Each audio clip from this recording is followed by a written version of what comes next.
मक़ामुल हराम सिंध जा शिया, सिंध जा आज़ादार जेका गाज़ी अब्बास जे ॾींहं सां मनसूब कंदा आहिनि। गाज़ी अब्बास 32 सालनि जो शहीद जे करबला जे मैदान में वफ़ा ऐं बहादुरीअ जो दास्तान लिखियो। उन बहादुर अगवार जी यादि में, उन बहादुर जनरल जी यादि में, उन बहादुर सुपर सालार जी यादि में सॼी सिंध में मातमी जुलूस बर्पा कया वेंदा आहिनि।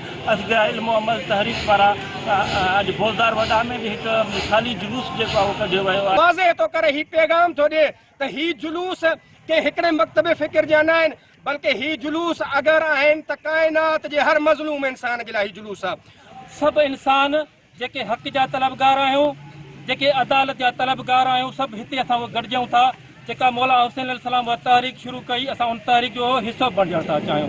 असांखे अमुन प्यार मोहबत ज़ात पात सां वास्तो न आहे। सभई असां हिंदू बिरादरी वारा गॾु हूंदा आहियूं ऐं असां नगर न्याज़ में बि हर शइ में गॾु हूंदा आहियूं। ऐं असांखे जेको हीउ पैगाम मिले थो पियो हिन 10 तारीख़ ताईं, उहो असांखे प्यार मोहबत अमुन जो पैगाम मिले थो।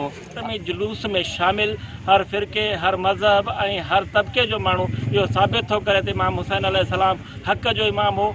इमाम हुसैन अलैहिस्सलाम इंसानियत जो इमाम हुयो। अॼु हिकु शाइर जूं सिटूं यादि अचनि थियूं त असां खे बेदार त थियण ॾे, हर क़ौम पुकारींदी असांजो आहे हुसैन। कैमरामैन शाहिद जाफ़री ऐं साथी रिपोर्टर अमजद टावरी सां गॾु Mushtaq Tawari, Sun TV news Bozdar वॾा।